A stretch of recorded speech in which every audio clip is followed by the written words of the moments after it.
A lullaby meant for comfort turned into a caller's deadly song. Welcome to Mystery Parlor. I am your host, Axon. I love seeing our mystery family grow. Tell me where you're listening from today. Your comments make every case come alive. Let's dive in. It was a Tuesday evening, and the brownstone was running according to the schedule Wolfe pretended was inviolable, but that I knew had more stretch than he admitted. He had just finished the second bottle of beer before dinner. Fritz was back in the kitchen with the sauce, and I was at my desk debating whether to tackle the stack of bills or leave them until tomorrow when the doorbell rang. I looked up at Wolfe. He didn't stir, except to close his eyes as if the chime was some passing discomfort like an insect bite. "Archie," he said, "do not—" But I was already up, because that tone guaranteed my curiosity. The bell rang again, with a pushy persistence. I opened the door, and a woman stepped in before I could give her permission. She wasn't what you'd call stylish, but she carried herself like someone who expected a stage, not a hallway. Dark coat, cheap gloves, and a look in her eye that suggested she had memorized a script and was ready to perform it. She stopped in the foyer and said, in a voice that had more volume than warmth, "I need to see Nero Wolfe at once." If I had a nickel for every time someone had said that, I could buy Wolfe a year's worth of orchids. I leaned on the door and gave her the usual. "Mr. Wolfe is occupied. Maybe you could give me a name, a reason, and a chance to see if he feels like changing his schedule." She ignored me. She was the kind who probably ignored ushers at theaters, too. She walked straight toward the office door like she owned shares in it. By the time I caught her elbow, she had reached Wolfe's door, and I had a feeling he'd already been listening. He hates that, but he does it anyway. "Miss," I started. She turned, and the look in her eye had shifted. Less bold, more desperate. "He'll see me. He must." Then, without waiting, she threw the office door wide and walked in. Wolfe didn't shout. He didn't even lift an eyebrow. He just sat there behind his desk, the massive bulk of him in that chair like some ancient idol waiting for an offering. "Good evening, madam," he said. "Since you have dismissed propriety, I must supply it. Who are you?" She dropped into the red leather chair opposite him, hands clenched tight in her lap. "My name is Lila Markham, and if you don't help me, Mr. Wolfe, I may be dead before morning." I've heard opening lines before. Clients who swore they were ruined, doomed, framed, or haunted, but this one had more drama than most. I took my post at the side, ready to interject if needed, but Wolfe didn't look at me. His gaze stayed on her, half-lidded, heavy, as if he were weighing not her words, but her manner. "Explain," he said, simply. She swallowed, leaned forward, and then, without warning, she began to sing. Not loud, not shrill, but soft, almost under her breath. A lullaby. The kind you'd expect from a nursemaid in an old nursery, except the words weren't English, and the tune carried something sharp under its sweetness. When she finished, silence filled the room like smoke. "That," she whispered, "is the only reason I know they're after me.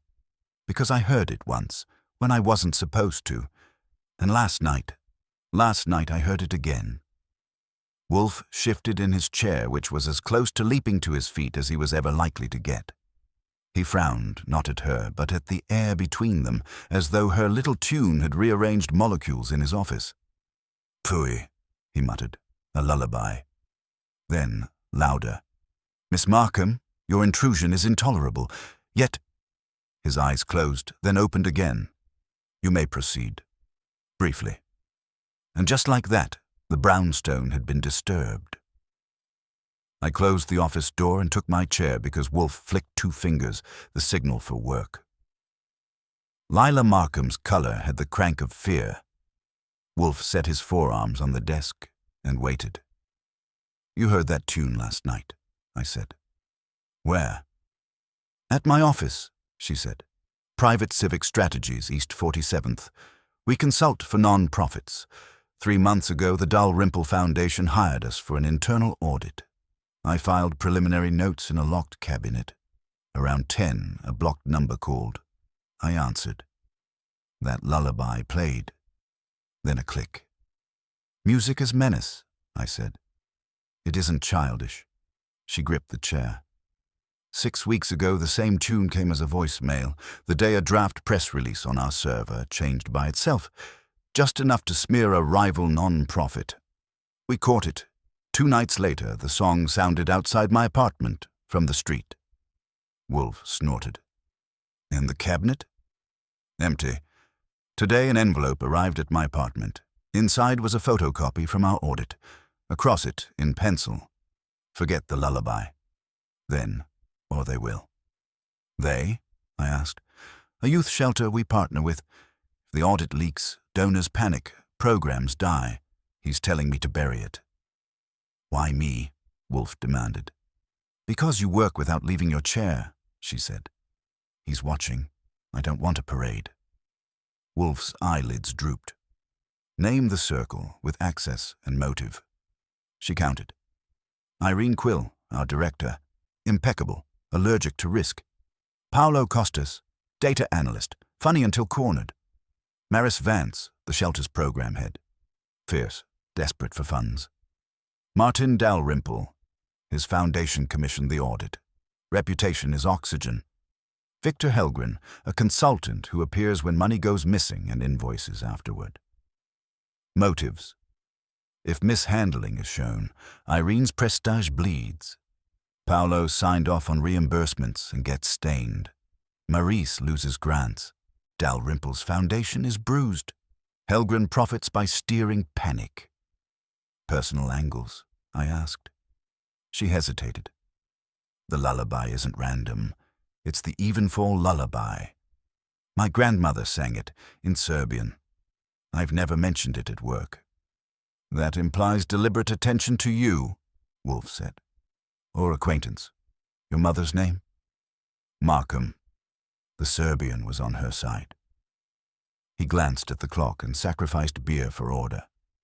"Write a timeline of the last 10 days. Who, when, where, and every contact with unknown callers. Archie will escort you home, collect the envelope, note the premises, and report. Then he will engage Saul Panzer to attend your office. I will speak with Mrs. Quill." "You'll take the case?" she asked. "Miss Markham, you have forced it on me," he said. "Your intrusion appealed to appetite." "Appetite?" "For order," he said, and twitched the fingers again. She wrote. I pocketed the timeline and a quick office sketch and got her out. The house settled behind us like a cat shifting on a cushion. Her street was a quiet row where the lamps believed each other. The lock on her door showed no scarring. The apartment was a certificate of sensible habits. She produced the envelope from a drawer. I slid the photocopy. The penciled message ran large and plain, with graphite smudged where a thumb had dragged. I bagged it. I carry sleeves because Wolfe expects the world to soil itself on our time. "Anything else touched?" I asked. "My spice rack," she said, cheeks tight. "Fenugreek was moved to the front. I never use it." We looked. There it was. In the living room, the window was open an inch. No marks on the sill. On the fire escape, a cigarette butt sat like a shrug. "You smoke?" "No." I bagged it, shut the window, and we left. On the sidewalk, the night had the listening quality cities get when they think they're alone. Half a block away, a man leaned on a lamp post, pretending the evening edition was worth his soul. He whistled a 4-note rise that wasn't the lullaby, but had its posture. I moved toward him. He folded the paper and strolled off and rounded a corner. I took the lamppost number, the hat color, and the tilt of his shoes, and let him go. Back at the brownstone, Wolfe had the telephone warm. "Miss Quill will call at 9:30, he said. I laid the envelope, copy, cigarette, and the fenugreek item on his blotter. He examined, then fenugreek, an aroma suggesting counterfeit maple. Fouillis, sometimes a jar is a jar. And sometimes it's a visiting card, I said. He inclined a millimeter. Call Saul? I did. Saul absorbed the facts. He asked for access hours and whether the lobby guard plays chess. He agreed to loiter near East 47th at 8 in the morning. I returned to find Wolfe with the receiver to his ear and the look he reserves for people who try to be crisp. Mrs. Quill, he said, one of your employees is menaced. Your institution is trespassed. Quiet is preferable. I concur. Did you authorize off-site copies of an internal audit? No. Has anyone resigned? A leave of absence is a resignation wearing rouge. Who? Thank you. And if I ask how often Mr. Helgren invoices under separate names, will I be lectured? Save it for tomorrow at 11. He set the phone down. Add Eden Rowe, he said. Junior researcher, on leave since last week. Miss Quill has also received anonymous letters, typed, posted from scattered boxes, questioning the audit. Rowe's motive? Curiosity yoked to ambition, he said. It pulls until it snaps.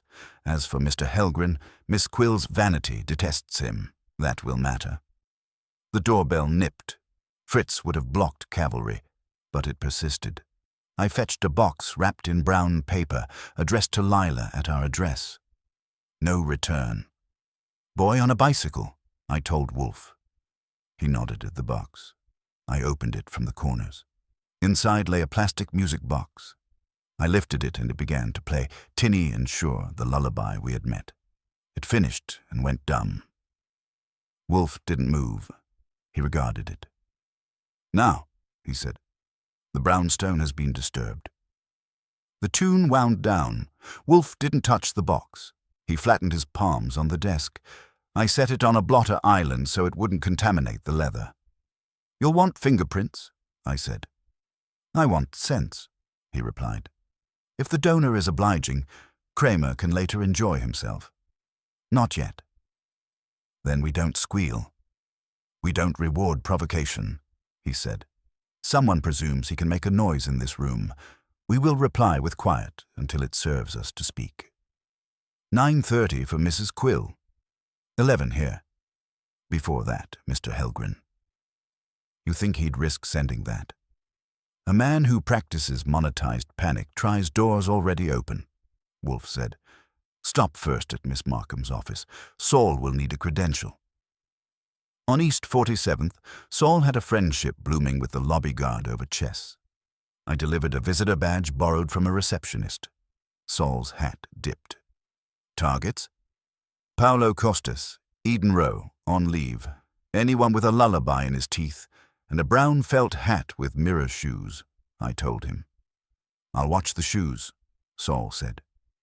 Helgren Consulting occupied a suite with taste bought in bulk. The receptionist delivered me. Victor Helgren rose with a smile. Mr. Goodwin, how may I be not helpful? I'm shopping for cradle songs. Stock any? We sell invoices, not music. What prompts the errand? A client has been offered silence at the price of her work. The offer hummed. He toyed with a paperweight. If someone is baiting Nero Wolfe, it isn't me. I'm vain, not reckless. So you've heard. Rooms like this have ears, he said. If raw pages wander, it is usually love or righteousness. The first borrows, the second steals. Back at the brownstone, Wolfe had Mrs. Quill on the wire. He put her on the speaker.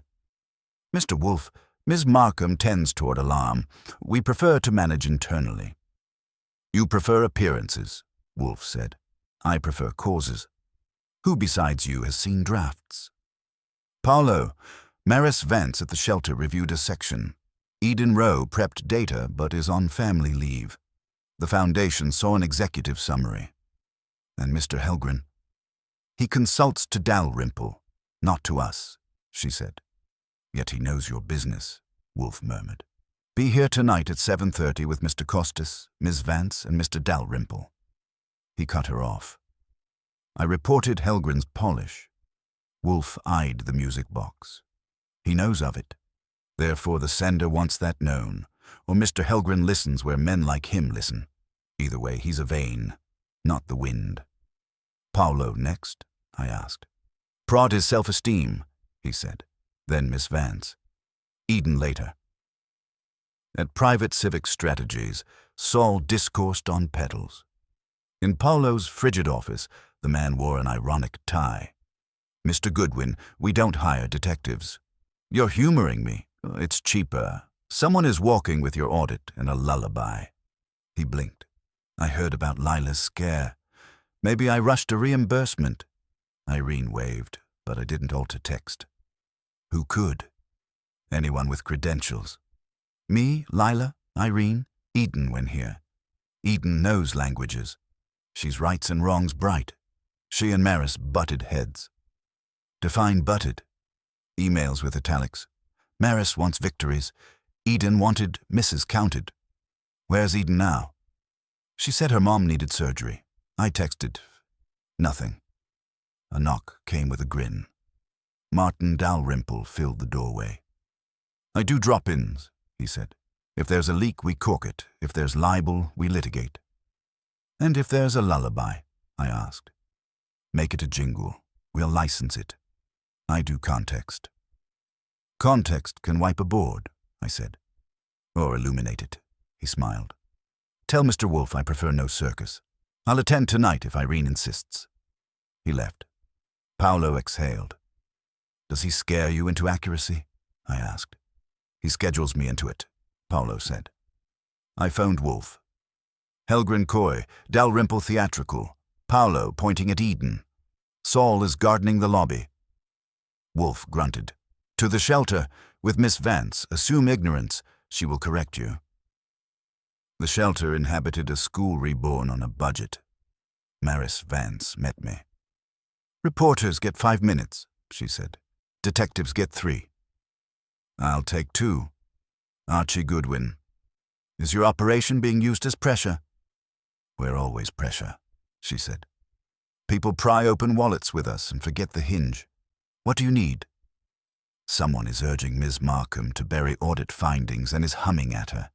If it continues, your grants tangle. I don't bury truth, she said, but I don't publish drafts. If something's wrong, we fix the thing, not the narrative. You and Eden Rowe quarreled. We disagreed. She wanted a paragraph on missed counseling sessions. I wanted reasons. Couch surfing, lost buses, court dates. She reads numbers. I hear kids. Know the even-fall lullaby? No. Should I? Probably not. Will you come at 7:30? If Irene asks and it helps, if this is rich men playing chess, I'm not a pawn. Leaving, I passed a boy drumming a radiator rhythm. Not the lullaby, but my spine noticed patterns. Outside, my phone buzzed. Saul, brown felt hat inside, trailed Paolo's assistant, studied art, shoes could shave. He left when you did. Shadow. Keep him in the frame, I said. We'll take his picture later. I angled home. Wolfe was where the chair expects him. The music box sat open on a tray beside the beer he had allowed himself. Report, he commanded. I gave him Helgren, Paolo, Dalrymple, Maris, and Saul's hat. He listened. Good, he said. The thing advances. What does? Our advantage. The box proclaims capacity, not threat. The sender wants us to know he can stroke nerves without crossing will. He's wrong. You've penciled him? I have penciled the shape, Wolfe said. One who admires his own cunning but fears heat. He intends to make Miss Markham plead for quiet and for us to endorse it. Tonight, we will make him speak. And if he doesn't? He will, Wolfe said, and shut the box with 2 fingers. He has been humming at an audience. He won't resist the stage. At 6 o'clock, the house smelled of Fritz's veal and onions, which in my book was incentive enough to clear the decks and let Wolfe have his dinner without interruption. But Wolfe had decreed no indulgence tonight. The music box had changed the air in the brownstone, and when that happened, Fritz's stewing had to wait until order was restored. He sat behind his desk, 3 fingers of beer left in the glass, and dictated instructions as if I were his stenographer and bailiff rolled into one. "Archie, they will arrive in 3 successive clumps. Prepare the red leather chairs for Miss Quill, Mr. Costas, Miss Vance, and Mr. Dalrymple. Miss Markham will sit on the settee. You will remain mobile. Saul is to call at precisely 8 with his observation from the office lobby. If he does not, call him." "Yes, sir," I said, because I'm polite when I'm hungry. "And do not," Wolfe went on, "permit Mr. Dalrymple to stand. He is tall and dramatic. I prefer them seated." That was Wolfe. The battle plan was already mapped out, down to the angle of a man's knees. At 7:25, the bell rang. Irene Quill swept in first. She was the kind of woman who had long ago decided that silk blouses and perfect diction were a shield against chaos. She barely acknowledged me and went straight for Wolfe, giving him the cool eye of a professional who dislikes needing help. "Mr. Wolfe," she said, "this entire performance is unnecessary. We handle our internal matters without the grand spectacle of your theatre." Wolfe closed his eyes and made a little sound. "Madame, I will not debate your embarrassment. You will sit." She did, stiff as a stored umbrella. 10 minutes later, Paolo Costas appeared, all nervous grins and sweaty forehead, pretending he was glad to be there. He shook my hand a little too long, as though I could provide him an exit. I steered him to his chair before he could loiter. At 7:42, Maurice Vance arrived, escorted by a kid from the shelter who waited in the foyer, until I tipped him out with a smile and a bill. Maurice was fire in denim. Quick eyes, hair pulled back like she was ready for a march rather than a meeting. She glanced at Irene and Paolo, gave them both a look that could shear timber, and then settled in with arms crossed. Dalrymple was last, breezing in at 7:55, making the room feel like a stage with him as its lead. He wore a charcoal suit that whispered money and a grin that whispered courtroom.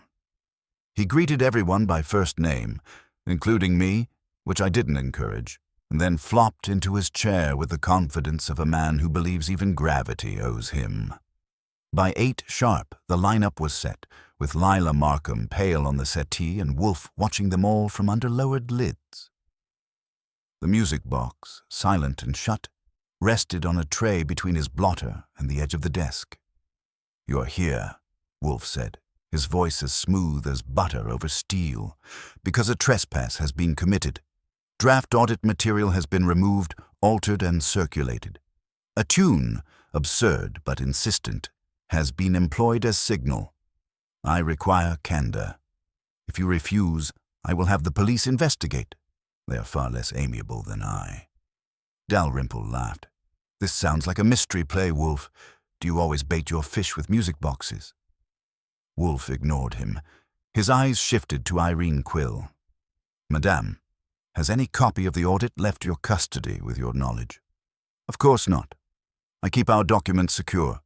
The suggestion is insulting." Maurice cut in. "If you kept them secure, we wouldn't be here." "Miss Vance," Wolfe murmured, "you will confine yourself to answers when asked." Maurice sat back, jaw tight.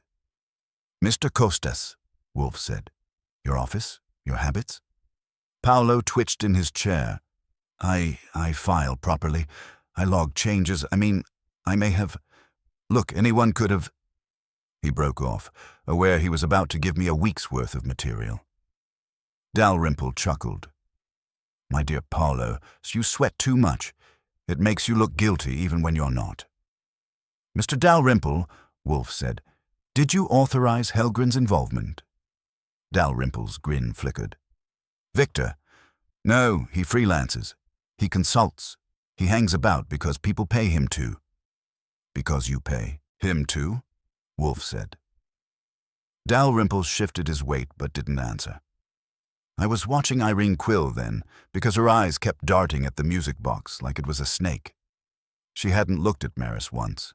She hadn't looked at Paolo except to sniff. But that box, her gaze kept jerking back to it. Wolfe noticed too. He reached out, tapped the lid with one fat finger, and spoke quietly. "You know it." Irene's lips pressed tight. "I don't know what you're talking about." "You do," Wolfe said. "The melody, not the object. Your nostrils flare at its mention. You have heard it before." Yes, once, years ago, a charity gala. Serbian performers, nothing more." "Pfui." Wolfe's voice was dry. "You're not startled by Serbia, you're startled by recurrence." The room got still, even Dalrymple dropping his grin. I watched Maris lean forward, interest sparking. Paolo rubbed his palms on his knees. The phone rang then, sharp against the silence. I took it. Saul's voice came across, steady as always. "Archie." Brown felt hat just left the building. He didn't go far. 2 blocks west, now standing under an awning. He's watching. "Stick with him," I said, and hung up. I reported, and Wolfe nodded once. "Our observer has an observer," he told the room. "Which means our culprit has grown anxious. That is useful." Lila Markham suddenly spoke. "Please, Mr. Wolfe, just tell them. I can't stand this anymore." Wolfe leaned back, filled his chest with air, and exhaled slowly. "No, not yet. We must savor their unease. Mr. Goodwin, show them." I lifted the envelope from Wolfe's desk, laid it open so the penciled warning was visible, and then placed the cigarette butt beside it. The faint smell of cheap tobacco still lingered. "Delivered to Miss Markham's apartment," I said, "along with the little tune." Paolo leaned forward, peering at the pencil strokes like they might spell his doom. Irene looked away, almost violently. Maris glared at the words as if she wanted to crumple them herself. Dalrymple just tilted his head and smiled like he was taking notes for his memoirs. "That," Wolfe said, "is handwriting meant to disguise. It is not disguise enough. It will serve." He reached for the bell cord, tugged, and Fritz entered, silver tray in hand. Wolfe nodded. "Remove this toy." Fritz lifted the music box and departed like a priest carrying sacrament. Then Wolfe folded his hands. "You are excused until tomorrow morning, 10 o'clock, all of you. If any of you attempt to meddle further in Miss Markham's affairs before then, I will have Inspector Kramer plant you on a chair until you squeal. Good evening." They filed out in silence. Dalrymple tried to offer a quip but thought better of it. Maris slammed the door behind her. Irene walked like a rod. Paolo looked half ready to confess to jaywalking just to ease his nerves. When the foyer was empty, Wolfe let his shoulders sag. "Archie, lock up. Then call Saul again. Tonight we bait our trap. I want that hat identified, and I want him twitching before morning." I asked, "And tomorrow?" "Tomorrow," Wolfe said. "We make them sing. One of them already has the lullaby in his throat. We will squeeze until the rest of the words emerge." I locked the door, checked the bolts, and glanced at the stoop in case our admirer had left a boutonniere. A flyer promising redemption lay there. I dumped it and phoned Saul. "West 44th, Corner Diner," he said. "Brown felt hat, has a stool and treats coffee as surveillance. Talks to nobody. Keep him company without joining. If he moves to a booth, brush his coat." "Your reasons are always linen," he said, and clicked off. Wolfe had shifted an inch in his chair, his version of pacing. "Detour by Helgren," he told me. "If he's behind the hat, I want his prints on the leash. Take the music box key." Helgren's lights were on. He opened and found me. "Mr. Goodwin, your hour is aggressive." "Convenient," I said. "Do you keep a man in a brown felt hat to watch your client's clients?" He laughed. "I'm fond of colors, not felts." I showed the brass key. "Recognize it?" "A winter noise," he said. "Collecting toys?" "If your name shows on a tab near West 44th tonight, I'll assume you like lullabies." "I like fees. Try the men who fear embarrassment." They conduct choirs. Saul lit my phone. He's leaving, no booth, heads north. Stay, I told Saul, to Helgren. Try not to hum in your sleep. Brownfelt walked like a man practicing unremarkable. I let a bus pass between us and lost him on purpose when he checked a window. I met Saul at the corner. Name's Horace Keever, Saul said. Jersey plates, week to week on 10th, window to a fire escape. Sub-retainer for various, including 2 outfits that sometimes feed from Helgren's bowl.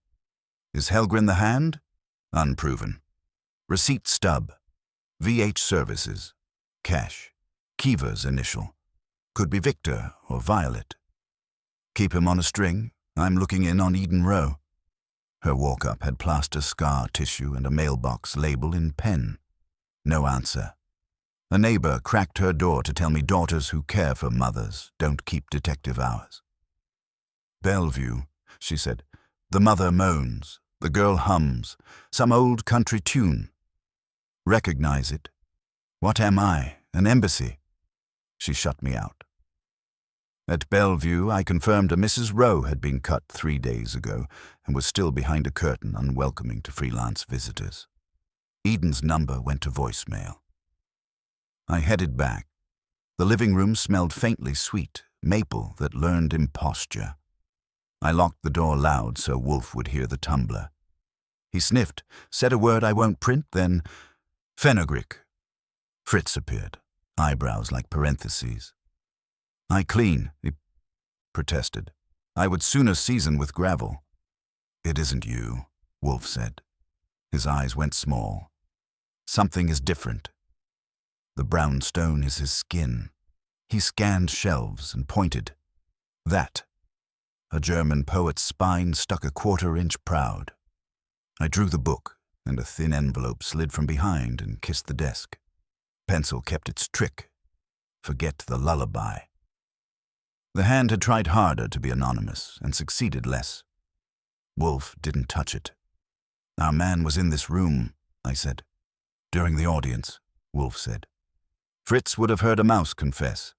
While you escorted guests, someone used the foyer's noise and placed this where it would be found. The odor is his trail. Fritz muttered, wounded.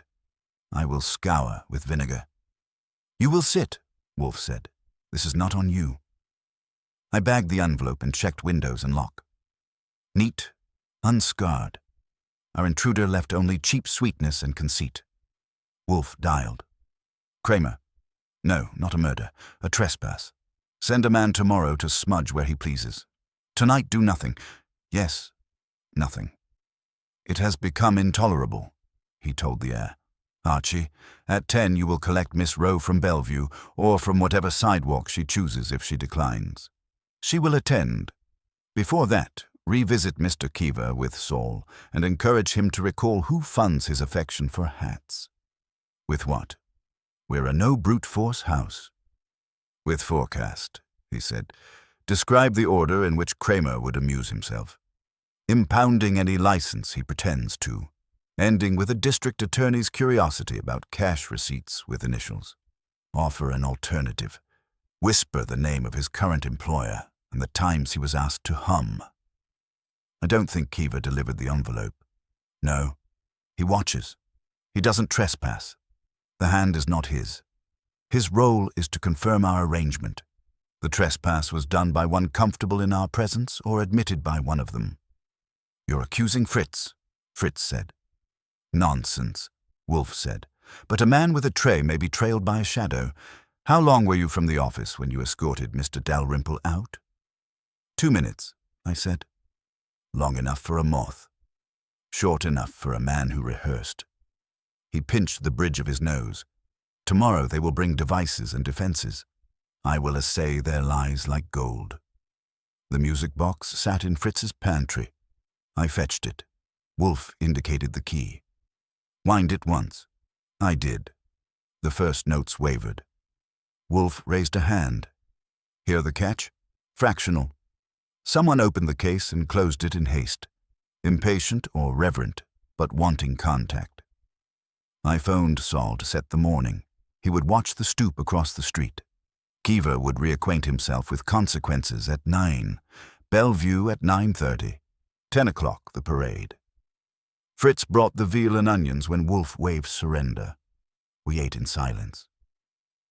The lullaby was chosen for Miss Markham because it was hers, he said. The trespass was chosen for me because I detest it. He's measuring thresholds, not merely threatening. That's the conceit of a pedagogue. A teacher, I said. Of morals, Wolfe said. Or image. Dalrymple thrives on image. Miss Quill worships it. Helgren invoices it. Miss Vance resists it. Mr. Costas suffers from it. Miss Rowe is tempted to purify it. Tomorrow we make them define they. Tonight, lock the latches. If our visitor prefers the fire escape, let him study iron. Morning came in a grey ribbon, and Saul's call arrived with it. He'd sat on our stoop from 6 with a paper and an expression that keeps pigeons respectful. No visitor, no tune, no sweetness but the pastry he'd earned. I took coffee on the fly and met him 2 blocks over, where he'd scouted our hatman's hole. Kiva's window was dark at 4 and lit at 6, he said. He shaved carelessly. He plans to be seen and not remembered. We'll upgrade the memory, I told him. The building didn't believe in doorbells. We let ourselves in on a courtesy that was half brass and half timing. Kiva opened in a shirt his iron had refused. He saw Saul and did a reflex inventory of his sins. I'm not licensed, he blurted. That's 1, I said. 2, you take cash from men who initial their consciences. 3, you stand under awnings and practice anonymity. 4 is optional. You tell us who taught you a lullaby and live to invoice again. He twitched toward indignation and found Saul's eyes. Indignation stayed home. I don't do break-ins, he said. You watch, Saul said, like a doctor announcing a fever. Who told you to? Kiva sagged to a chair that had remembered stronger men. Text from a number that dissolves like aspirin. Pickups at places. An envelope Wednesday in the lobby of the Rhodes building. No name. Just VH Services on the flap. I figured Victor Helgren, but didn't ask. Instructions. Observe the brownstone at 35th. Note deliveries and callers. Withdraw if police enter. Report by text. Yesterday added, the lullaby is part of the signal. Note usage. That's a cute way to be weird. Any face? I asked. A courier, Tuesday 30s, smooth hair. Today, early. Another envelope under my door. Extra cash and a line, clear your calendar afternoon. That's the kind of poetry I don't like. Saul shook 1 cigarette from a pack and didn't light it. Do you recognize the phrase, hush the cradle? Kiva rubbed his jaw. Yeah. First instruction used it. Hush the cradle, don't rock it. I thought it meant don't stir law. We left him with the promise that if he vanished, we would tell the one employer who cared where to find him, which in his case was the landlord. At Bellevue, a nurse with efficient shoes confirmed that Mrs. Rowe had been carved and was knitting. Eden came from behind a curtain with a ponytail, a clean sweater, and a face that had slept without granting permission. She had the kind of earnest eyes that make donors generous and supervisors impatient. Miss Rowe, I said. Archie Goodwin, Mr. Wolfe wishes to speak with you. My mother can't be alone long. She won't be. Saul will occupy the chair and terrify interlopers with chess problems. Saul nodded, as if hospitals had been invented to give him places to do that. On the sidewalk, Eden asked for the short version. I gave her the lullaby, the envelope, the audience, and the trespass in our office. She stopped at that and looked stricken. He was in your office, she said. He was polite enough to leave a cent. Her hand went to her mouth. Fenugreek, she said. I filed that and didn't show off. You know the tune, I said. It was my mother's, she said. Her village called it Evenfall. I hum it when I'm anxious. I tried not to at work. Paolo teased me. He asked for a recording. He said he was collecting folk songs. He gets into sound design.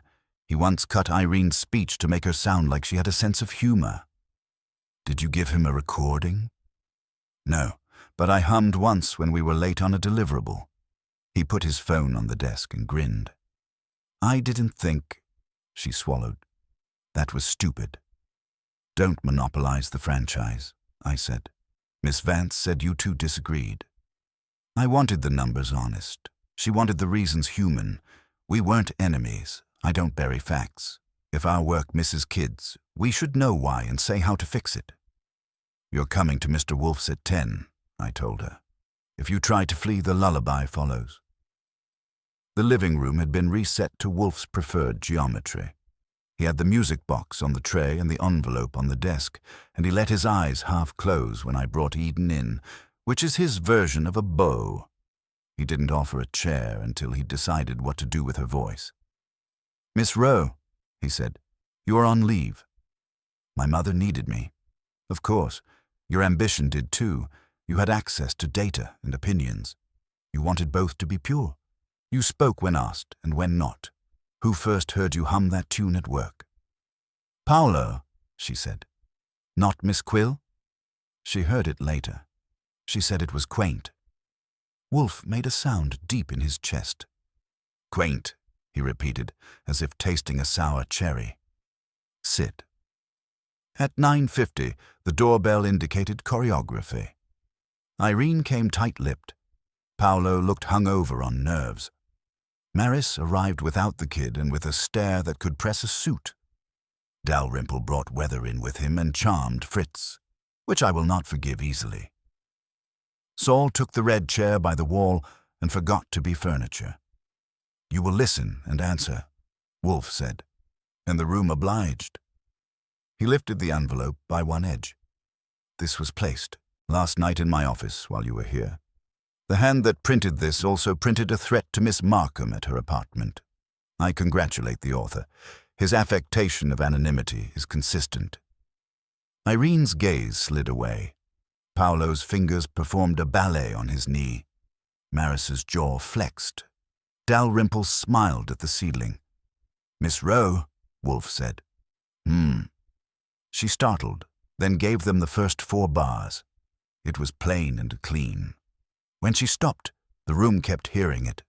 Wolfe opened the music box and wound it once and let it speak, tinny and exact, with the catch he had noticed. When it ended, he closed it with a finger that had signed for crates heavier than egos. Mr. Costas, he said, did you harvest that melody? Paolo flinched. People hum in offices. Sound happens. I didn't... Answer, Wolfe said. Paolo's mouth went sideways. I recorded 10 seconds at my desk. Eden knew. She laughed. It was a joke. I was testing a plug-in. Your plug-in was later employed for intimidation, Wolfe said. Who else knew you had it? Nobody, Paolo said too quickly. I mean, Eden. Maybe Irene. I showed her the edit I did of her speech once. She liked it. Irene's color upped a shade. You did not show me any lullabies. Miss Vance, Wolfe said. Had you heard that tune before this morning? No, Maris said. I don't have time for folk music. My kids use drill. Wolfe's lids sank. Mr. Dalrymple. It's charming, Dalrymple said, though I prefer songs that end with donors writing checks. Saul's phone hummed the way snakes do in certain yards. He glanced at me, and I took 2 steps and lifted. Yes. Kiva just got visited, Saul said. Smooth hair, courier posture, handed him an envelope, said goodbye to the city. I tailed. The courier slid into a black sedan registered to a shell that rents only to 2 clients. One is Helgren Consulting, the other is the Dalrymple Foundation. Which driver? I asked. Today's was Helgren's Tuesday, Dalrymple's last month. They swapped toys. I told Wolfe, and Wolfe lifted an eyebrow at Dalrymple. Sir, that's a contractor, Dalrymple said pleasantly. I don't tell them which curbs to kiss. My finance people engage vendors. I engage outcomes. You engage interference. Wolfe said. And euphemism. Hush the cradle. Does that live in your memos? Dalrymple's grin went thinner. It's a phrase. We all have them. PR is lullaby adjacent. We soothe. We don't smother. Delicious, Wolfe said. Miss Quill, in your office yesterday, did you receive a call that played that tune? Irene blinked. How did... Yes. At 6. It lasted 30 seconds. Then a click. I assume the purpose was the same. To suggest that we should... She bit it. Hush the cradle. I informed no one. Except your face, I said. It told us last night. She shot me a venom that would have made a thinner man immune to snakes. Wolfe leaned back and let silence do the heavy work. He is stingy with time and extravagant with pauses. When he spoke, he did it softly. You have arranged your own noose, he said. The melody was intimate to Miss Rowe and Miss Markham. Mr. Costas had capture and craft. A courier financed by 2 names paid a watcher to tremble in place. Someone entered this office during confusion and left a taunt. A phrase, hush the cradle, moved from instruction to mouth. You are not equal in guilt, but you are in reach. We proceed. He dialed without looking, and when Kramer's voice came, he said, Not yet, and hung up. That is Wolfe's idea of mercy. Archie, he said, telephone Miss Markham's office and speak as if you were me. Inform the receptionist that Section 4 of the audit, do not define it, will be presented to the Foundation at 4 o'clock today, unless the author of last night's trespass phones this room in 15 minutes. Then leave the line open. I dialed and did the voice that drives switchboards to prayer. When I finished, Wolfe watched their faces the way astronomers watch eclipses. For edges. Paolo closed his eyes as if counting breath. Irene pinched her fingers white. Maris tilted her head, listening for a world outside this room. Dalrymple sat easy, but his shoe betrayed him. It tapped once and stopped. The phone sat between us like a pond at dusk. Somewhere underneath, something decided whether to surface. Wolfe rested one thick forefinger on the cradle, not to press, but to own it. The house smelled faintly of Fritz's patience and still, of counterfeit maple. 15 minutes is a long time when the person who must call knows that calling will compose a confession with every breath. Wolfe didn't blink. He had set the bait, and he knew the song would bring the singer. The minute hand dragged like it had been bribed, but Wolfe doesn't bribe time. He possesses it. Dalrymple's shoe stayed still. Irene watched the phone. Paolo studied his thumbs. Maris leaned forward. Eden kept her gaze on the music box. Her jaw tightened when the lid caught. At 12 minutes, the bell rang, the one with wires. I took it on the first vibration and set it on the cradle so the room could hear. 3 seconds of breath, then the lullaby came, recorded clean, the same curve, a tiny rush between the second and third bar. It played once, then a voice. You will not present Section 4, it said. Destroy all copies. Leave Ms. Markham out of this. Wolfe said, Good morning. You are considerate to keep the hour. You misunderstand the cost of crossing me. On the contrary, I have calculated it, Wolfe said. You, however, have not calculated mine. Describe, to prove your locus, the subsection header on page 3. A pause. Outcomes reconciliation. And the first item, variance in voucher disbursement. Thank you, Wolfe said. You are not a parrot. You will hush the cradle, the voice said, or we will make noise you cannot muffle. If you intended extortion, you wouldn't be calling from a corridor, Wolfe said. Step inside a room. The echo betrays you. And stop breathing through your mouth. It confesses nerves. Silence tried to be steel. Then, 4 o'clock is cancelled. Play this correctly and no children lose beds. Your concern is admirable, Wolfe said. Return to the beginning and confess in English. The click came with the finality of people who don't know phones make records. I cradled the receiver and saw the room had rearranged itself without moving. Dalrymple's shoe resumed its tap. Irene's fingers unclenched a notch. Paolo swallowed. Maris's jaw reset. Eden breathed. "That will do," Wolfe said. "Miss Vance, does voucher disbursement tickle you?"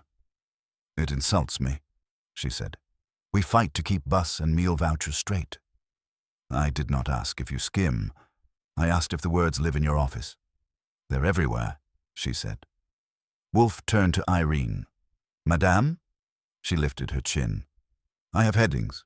They are not crimes. If Section 4 is misread, we will clarify." "Of course," Wolfe said. He crooked a finger and we stepped into the hall. "Saul?" I dialed. Saul said, "Our courier parked on 34th. He likes revolving doors. Want him pinched?" "Not yet," I said. "Remember his shoes, and find who printed envelopes for the Dalrymple Foundation the last 3 months. Any sharpeners on their floor produce crumbs that glitter?" "Glitter? Graphite's cousin." Back in the office, Wolfe addressed Paolo. "You kept the recording." "In the cloud," Paolo said. "I didn't share a link." "Someone saw you capture it," Wolfe said. "Or you bragged." "Who?"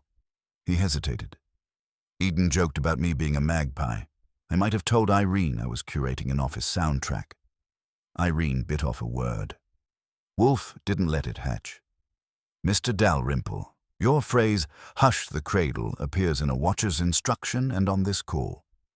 Did you coin it?" "No," he said.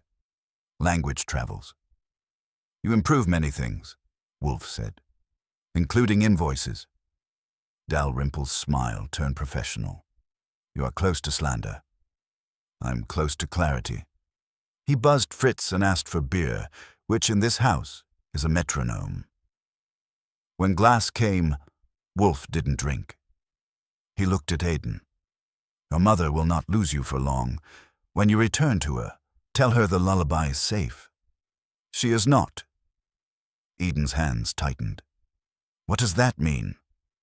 "It means people who lack courage sometimes assign it to melodies," he said. "They won't again." He shifted to me. "Archie, the cigarette butt from Miss Markham's fire escape. Compare the brand to Mr. Costas's pocket, then to Miss Quill's staff lounge, then to Helgren's ashtray if he's vulgar enough to keep one." "Right," I said. He set his eyes on Maris. "If the voucher variance points anywhere, it points to sloppiness disguised as speed. That is a lever. The caller thinks waving it will make you docile. It makes you incandescent instead. Control yourself." She nodded once. The phone was quiet, but Wolfe's plan was not. He had the call's admission, headings, and hook. He had a phrase with fingerprints, a courier, a watcher on retainer. He had an office sullied and a music box tuned by an impatient hand. The rest was arranging chairs so when truth fell it would land where he pointed. He told them to come back at 3. Dalrymple protested he had a schedule. Wolfe advised him to bring it anyway. They filed out, and I took Eden to the hall to arrange a car back to Bellevue and, at her insistence, to stop at her apartment for a scarf. I let her go only after extracting a promise to answer her phone even if the Pope dialed first. When the door closed behind the last of them, the house felt larger. Wolfe drank the beer. "It is him," he said. "Which him?" I asked. "Not the man who dialed," he said. "The man who needs him to dial. The man whose business is image and whose palate rejects scandal but feasts on control." The melody tempted him because it promised intimacy without fingerprints. The trespass at Miss Markham's and here was done by a man who thinks proximity confers right. He isn't a thief. He's a steward turned censor. "Dalrymple," I said. "Or his mirror," Wolfe said. "Find the butt brand. Then go by the foundation. Request a printed envelope. If they ask why, tell them Nero Wolfe wishes to give them one back. Note pencils on desks and one left-handed clerk. Return before 2:30. At 3 we shall conduct an aria. And Kiva? Saul will pinch the courier when I lift a finger, he said. We will not lift it yet. First we let him deliver one more envelope. To me. I left with the cigarette butt in my pocket and Wolfe's errands on the flyleaf of a poet he scorns but keeps. First stop was Paolo. He returned from a sandwich and nearly wore the mustard when I asked if he smoked. He doesn't. His desk agreed. Gum wrappers, stress mints, a cassette-shaped lighter, no tobacco. Helgren's suite had light and no Helgren. His assistant smiled like time was billable. A glass ashtray held a neat crescent of ash. I dabbed it, honest tobacco, not the cheap brand from Lila's fire escape. Dalrymple's foundation lived in glass. The receptionist produced a crest-marked Maschmeyer 10 envelope. A pencil cup overflowed with number 2s chewed on the wrong side. A sharpener glittered. I borrowed a pencil, returned it, and missed the cup on purpose. A clerk crossed, set it straight, and, with his left hand, brushed shavings from the rim. Does Mr. Dalrymple say, "Hush the cradle"? I asked. He once called a rollout a lullaby, she said. On the sidewalk I phoned Saul. He had a view from a parked sedan. Courier's back, he said. Smooth hair, envelope. If he turns west at 35th, he's coming to sing. I reached home with Fritz polishing the table. Wolfe looked up from an orchid monograph when I set the foundation envelope on his blotter and told him about the left-handed clerk and the graphite. Graphite travels, he said. Our penciled hand dusted last night's envelope. The clerk is a conduit, not the composer. Bring me the cheapest cigarette that would shame a stoop. I had 2 from a bodega. He sniffed and chose one. That matches Miss Markham's sill. Kiva will stink of it. At 2 the bell rang. The courier stood there with an envelope addressed to me in tidy block capitals. I took it. Saul transferred the man to a lamp-post. Inside, the envelope offered Section 4's header and first line. Across it, in pencil, forget the lullaby. The strokes pressed deeper, left-leaning. Left hand, Wolfe said. Haste, arrogance. He sent the courier's photo to a friend who reads license plates and shut the music box with 2 fingers as if closing a mouth. Arrange the chairs as last night, he told me, but move Miss Quill to the far seat and Mr. Dalrymple to the middle. Mr. Costas will want a wall. Deny it. Miss Vance to a corner where her anger can see itself. Miss Rowe on the settee beside Miss Markham. They arrived on the dot or the dot +1. Dalrymple brought a grin. Irene Quill, a jaw. Paolo, hands he didn't trust. Maris, a stare. Eden, a quiet. I placed them and shut the door. You have all composed this, Wolfe said. I will not thank you. Miss Markham's work was pilfered and threatened with sentimental blackmail.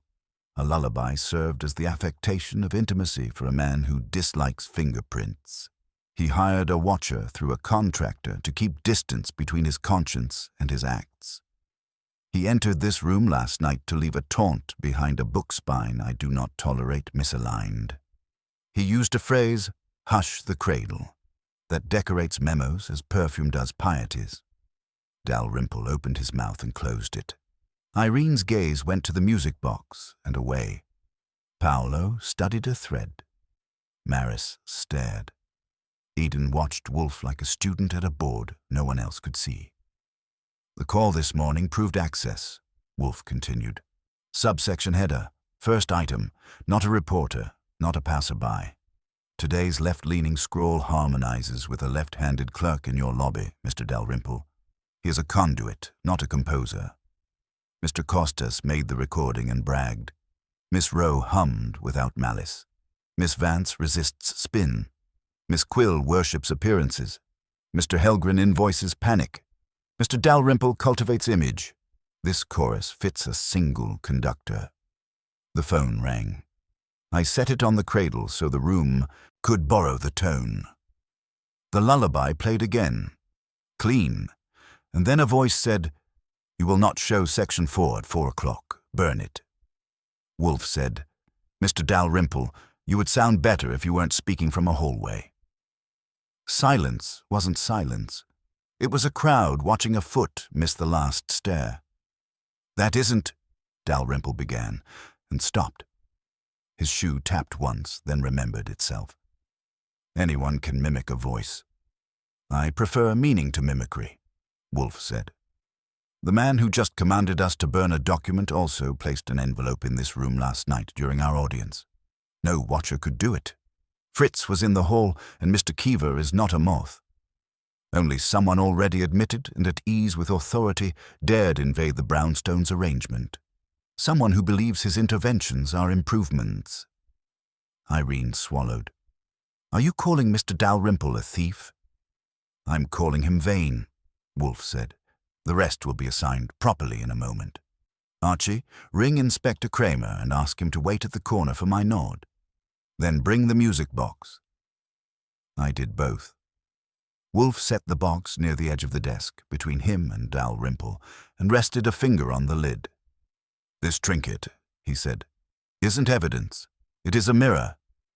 Certain men can't pass a mirror without arranging themselves. Last night, after I dismissed you, a hand opened this and closed it in haste, roughening the gear and leaving a note behind a spine that displeased me. The same nose moved fenugreek at Miss Markham's, a petty violation presented as tidiness. At 4 o'clock, Wolfe said. There will be no presentation. There will be a statement. It will be given by the man who used a song to frighten women and a pencil to cover his tracks. He will give it here, now, or in Lieutenant Rowcliffe's car. I prefer here. It is more comfortable." He looked at Dalrymple and waited for a moment. The house held its breath. The lullaby didn't play, but I heard it anyway, somewhere behind Dalrymple's eyes, running out of wind. Dalrymple looked at the box as if it were a jury he could charm. "You mistake Polish for guilt," he said lightly. "You want a villain with a manicure. I'm only trying to spare a shelter, a scandal cooked from sloppy bookkeeping and righteous interns." "Pfui," Wolfe said. "You are sparing yourself an audit in which variance becomes diversion, and your board asks why restricted funds stopped obeying restriction the moment they entered your channels. The shelter's sloppiness was your pretext. Your conduct was our subject." He let that hang, then went on, each word placed as if he were setting tiles. 2 months ago, your foundation shifted reimbursements for bus and meal vouchers into a pilot flexibility bucket. There was no pilot, only a hole. When Miss Markham's preliminary tables showed the dip, you called Mr. Helgren to design a fog. Forbodhog. Requires patience. You are impatient. You sought a private lever, an intimacy, to make Miss Markham surrender the audit without the noise of lawyers. You had already heard a tune you believed private to her. How? Irene Quill's hand fluttered, then flattened. I told him. The words dropped like stones. Every face tilted. She didn't look at anyone. Last month, after Eden hummed and Paolo made a joke recording, I mentioned it in a check-in with Mr. Dalrymple. He was charming about cultural textures. I thought he was... Oh, damn me, I thought he was being human. Human, Wolfe said, tasting it. You gave him the hint. He took the thing. Mr. Costas, where is that 10-second clip? Paolo swallowed. My cloud. Mr. Dalrymple asked for it after a meeting. He said he wanted to personalize a donor video. I sent a link. I didn't think... You rarely do, Wolfe said. The watcher we caught was instructed by a contractor used interchangeably by Helgren and the Foundation. The phrase, hush the cradle, migrates from your office to his text and to his call. Your left-handed clerk carries envelopes dusted with graphite to couriers. Your car ferries the courier who delivered today's taunt. You, Mr. Dalrymple, dialed from a hallway with a voice that wanted to scare without being caught owning fear. You walked last night to my bookcase when Archie saw someone to the door and tucked your pencil work behind a spine I had not moved in a year. You touched the music box because you can't keep your hands off cymbals, and you slid fenugreek forward in Miss Markham's kitchen because you like to leave a flourish that looks like order. Dalrymple's grin thinned to enamel. You can't prove I entered her apartment. You forget elevators, Wolfe said, and doormen and cameras that love handsome faces. Inspector Kramer can collect them while you do your 9 best versions of innocence, or you can begin with 1. He moved a finger toward the bell cord but did not pull. Choose. Dalrymple's eyes ticked once to Irene. She sat like a woman who had just discovered the length of her own shadow. Maris leaned forward, eyes alight in a way that would make donors uneasy. Paolo's knuckles were the color of paper. You're not seeing it, Dalrymple said, tone soft, intimate, as if the room had been replaced by a brunch table. The audit would kill goodwill, the shelter would lose beds. I moved a line item to buy time. I asked a consultant to watch the waters. I used a lullaby because it would reach Miss Markham without becoming a headline. I left you a note because I respect your craft. I never threatened anyone's life, property, or liberty. You threatened a conscience, Wolfe said. The brownstone is not a shrine to headlines. It is a shrine to order. You intruded and played at being a benevolent vandal. Your defense is your indictment. He turned his head a fraction. Miss Vance. Maris didn't wait for permission to stand. We don't need saviors who move numbers and call it care. You tell donors we're efficient, we're poor. You call it flexibility. We call it Thursday when the buses didn't come. Sit, Wolfe told her, and she did, because his voice left no room for defiance and no need for it. Miss Quill, you preferred refinement to alarm. You spoke carelessly to a man whose ego feeds on access. You will correct yourself vigorously. Irene's voice had lost its varnish. I will resign, she said. You will repair, Wolfe said. Resignation is a flourish no better than fenugreek. Repair is work. Dalrymple found a smile and tried it on. Mr. Wolfe, if the flaw is mine, I will fix it. We can draft language together. Pfui, Wolfe said, and finally tugged the cord. Inspector Kramer. Kramer entered the way Kramer enters, a square in a hat, displeased at being necessary. You promised me a lark, he said. I brought Rowcliffe to ruin the fun. You will need only cuffs and a schedule, Wolfe said. Mr. Dalrymple trespassed twice, employed a contractor to stalk a citizen, attempted extortion by anonymous communication, and tampered with evidence in my office. His motive? To suppress an audit that would embarrass his foundation's accounting.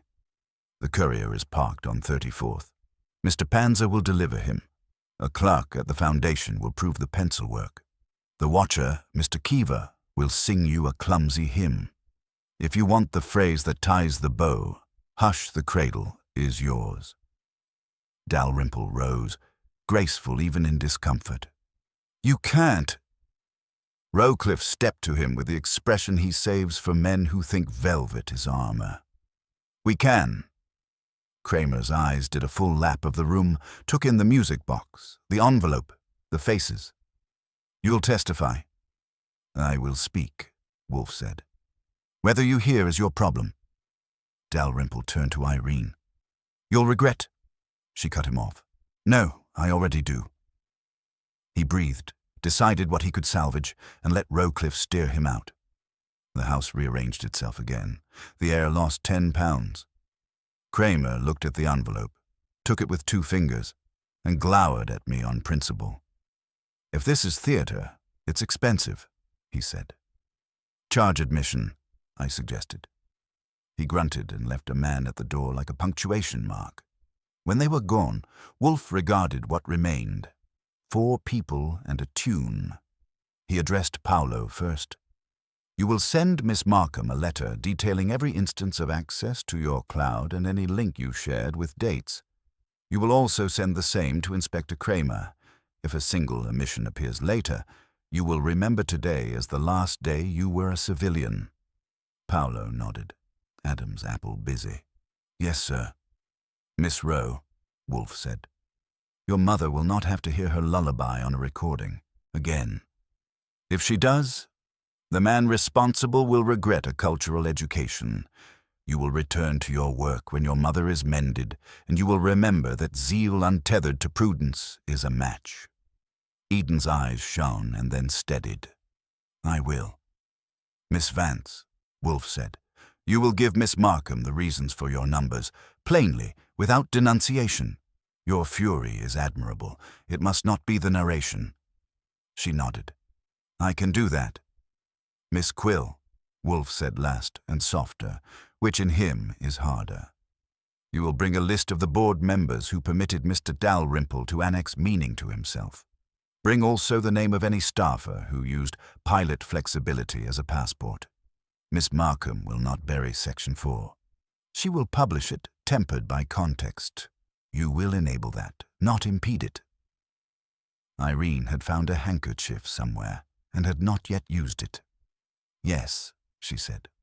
I understand. He inclined his head, which for Wolfe is Absolution's trailer, not the feature. You are excused. Miss Markham will return at 6. I will speak to her then. They went, one by one, taking their several weights with them. The door closed. Fritz drifted through and harvested the empties like a gleaner in a polite field. Saul called to report the courier delivered, and Keever folded. The left-handed clerk had signed his name with a smear that would keep him busy for months. Kramer had located a doorman who liked faces and who liked telling stories about them. The little chain of conceits had been tugged and had come apart. I stood and listened. The house sounded like itself again, the slow settling of wood, the distant business of pans, the ordinary beat of air. Wolfe lifted the music box and spun the key a quarter turn. The lullaby began, softer than before, and this time it had no listener hiding in it. He let it run to the catch, then closed the lid with his thumb, gentle as a benediction. Fritz announced 6 o'clock like a metronome.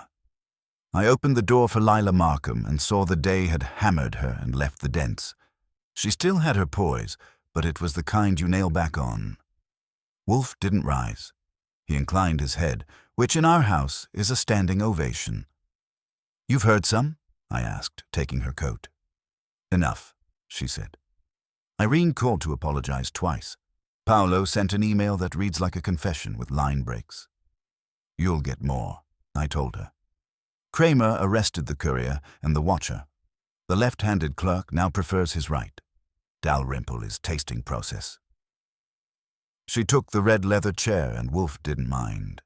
He let silence line the walls, then spoke. Miss Markham, he said, your audit will be completed, not weaponized. Include the variances and the causes. Permit neither euphemism nor zeal to trample remedy. Miss Vance will assist. Mr. Costas will document access to records with surgical precision. Miss Quill will present it to the board with her vanity locked outside. Lila's mouth twitched. That's a lot of will. Not mine, Wolfe said. Yours? She nodded. Did he really come here and touch your books? Yes, Wolfe said. Men like Mr. Dalrymple redecorate reality. Confronted with an arrangement, they reshuffle until history rhymes with self-regard. I'm sorry, she said. You needn't be, he replied. You did not invite him. He permitted himself. She breathed out. Some dents lifted. What happens to him? Whatever law provides, Wolfe said, and whatever reputation denies. She looked at the music box. May I? Wolfe gestured. She wound it a quarter turn. The melody came like fog that had decided to be kind. She watched our faces, then her own hands as if translating from old currency. I was a fool, she said. I almost let him convince me that burying truth would save children. Children choke on concealment, Wolfe said. They prefer frankness to choreography. That's also true of inspectors, I said. She smiled, narrow but real. You'll bill me, of course. Yes, Wolfe said. You can afford it now that your conscience has stopped paying hush money. She stood. I'll go write the first honest sentence I've written in months. You will dine first, Wolfe said. Fritz will be offended if you don't. Archie, the table. We ate veal and onions that had waited a day without sulking. Lila took small bites and big breaths. Wolfe lectured on the duty of statements to match their nouns. When dessert, Fritz's pear tart, had been respected, she rose again, lighter. "Thank you," she said. "Both of you." "It was work," Wolfe said. "We indulge it only when pressed." At the door she paused. "Mr. Wolfe, why did you take it? You disliked being provoked." Wolfe looked at the orchids. "I took it," he said, "because someone sang a stolen lullaby to silence a woman. It offended the ear." After she left, evening settled. Saul reported the courier had named names. Kiva had discovered humility, and the clerk had cried into a handkerchief with borrowed initials. Kramer sent a message I will paraphrase as "thanks," and Rowcliffe sent nothing, which is his way of applauding. Wolfe refused coffee in favor of brandy. He let it sit, then spoke into it. "Observe the classification," he said. "This was not murder, it was more intimate. Murder is flammability. This was corrosion, accounting broadened into ethics, then narrowed into vanity. It demands a different remedy." "Public scouring," I said. "Correction," he said. "Punishment for the motive, not only the act. Mr. Dalrymple's appetite was to curate what others may know. Insolence. Appetite must be fed or restrained. Brandy is preferable to power." "You made it look easy," I said. "It was not," he said. "It required abstention." "From what?" "Certainties. The melody suggested a guilty intimacy. It might have been mischief." I waited. It was necessary. He signaled Fritz for coffee after all and set his bulk for comfort. "What about the box?" I asked. "Return it to Miss Markham," he said. "A tune cannot stay that entered with an insult." "It grew on me," I admitted. "Everything grows on you," he said. "You are a trellis." He closed his eyes, opened them, and added, "We will bill Helgren for the time he pretended not to be involved." "You can't bill a bystander." "Watch me." I turned to the intruder's envelope. "You told Miss Quill to repair instead of resign. Will she?" "She will begin," he said. "Habit resists humility, but she will be better. Paolo will become meticulous. Fear tutors. Miss Vance will write sentences with verbs that move, not merely burn. Miss Rowe will hum for herself and for her mother. And Mr. Dalrymple. He will learn that reputation is a creditor who never forgets a debt." The clock on the mantel sounded like logic counting to 10.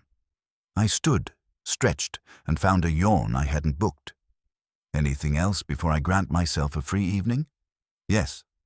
Tell Fritz to discard the fenugreek." "Justice," I said, and went to the kitchen. Fritz accepted the decree like a man forgiving a spice for sins it didn't choose. When I came back, Wolfe was regarding the orchids. Brandy forgotten, the room restored to him by the arithmetic of quiet. From the street a vendor sang 3 notes, off-key. Wolfe cocked an eyebrow. "There is always another song," he said. "Our work is to decide which ones deserve silence." I said I preferred swing to lullabies. He said appetite prefers substance to rhythm. Fritz clinked china, and the house agreed. For once, I concurred. He said, "There is no lullaby for intellect, Archie. It does not sleep." "Don't I know it?" I said. "But it does nap after dessert." He grunted what passes for a laugh. I shut the music box, clicked off the lamp over my desk, and the brownstone inhaled, long and content, as if it had finally, after a tune, a trespass, and a performance, remembered its own key. The night had grown old enough to excuse itself, but Wolfe hadn't moved except to tilt his head back an inch. The case, like the brownstone, was restored, neat again, with its disorder folded into Inspector Kramer's files. I sat across from him with a second coffee and wondered aloud if the lullaby would ever leave my ears. "It will," Wolfe said, "when it ceases to carry trespass. It is melody, nothing more. A lullaby must be for comfort, not coercion. That was the final sweep. Dalrymple in custody, his vanity naked. Irene Quill bent to repair, Paolo chastened into precision, Maris tempered into balance. Eden's song restored to its origin. Lila Markham had left lighter, armed with her integrity, and the kind of report that would bruise reputations and mend the work that mattered. Helgren had been exposed for his shadow dances, and Kiva, the watcher, would spend his days writing affidavits instead of invoices. The ripple was wider than Wolfe admitted, but not beyond his control. I asked him if it had been too close. He touched your books, left his stink in this room. Wolfe's eyes closed, heavy-lidded. Yes, he disturbed the sanctity. That alone condemned him. It was not only Miss Markham's conscience he assailed. It was mine. "You're not sentimental," I said. "No," Wolfe agreed, "but order is not sentiment. It is necessity. The brownstone is inviolate. The orchids and the books are inviolate. When a man intrudes with pencil and spice and thinks himself clever, he courts ruin." I obliged him. I thought of Dalrymple's grin faltering, of Irene's handkerchief, of Eden's voice trembling into the tune that had begun the whole dance. A lullaby had been borrowed for menace and reclaimed for memory. And Wolfe, without leaving his chair, had tuned the world back to key. Fritz cleared the coffee and offered beer, which Wolfe accepted. He raised the glass, not in toast but in punctuation, and set it down empty. "The lesson," he said, "is that vanity is more corrosive than malice. Malice may be punished. Vanity seeks to decorate punishment as though it were mercy." Meaning Dalrymple will spend his arraignment composing headlines. "Pfui," Wolfe muttered. "He will spend it composing excuses." The mantel clock gave us 10 strokes. I shut my notebook, knowing the report I'd draft would never read like what it felt to sit in that office when a stolen song played from the telephone and Wolfe, immovable as an idol, lured the singer into confessing. That was his art, not to move, but to make the world shift around him until it revealed itself. He leaned back, eyes closing again. "Archie, see that the doors are locked. Tonight the brownstone sleeps." I rose, checked the bolts, and thought how strange it was. A melody carried in from Serbia by a grandmother, picked up in an office as a jest, twisted into blackmail by a man with more ego than conscience, and ended here, in this house, with Wolfe's verdict restoring it. Outside, the city made its 1,000 noises. Inside, silence held. The brownstone had been disturbed, but it had survived, and like Wolfe himself, it had imposed its order again. As I turned off the lamp, he spoke once more, half to himself, half to me. "The mind cannot be lulled to sleep, Archie. It must be fed, exercised, and, when trespassed upon, avenged." I said, "That's your lullaby, then." He grunted assent. The orchids upstairs breathed their air. The case was closed. Dinner had been served, and in the brownstone, intellect, not music, was the last to rest.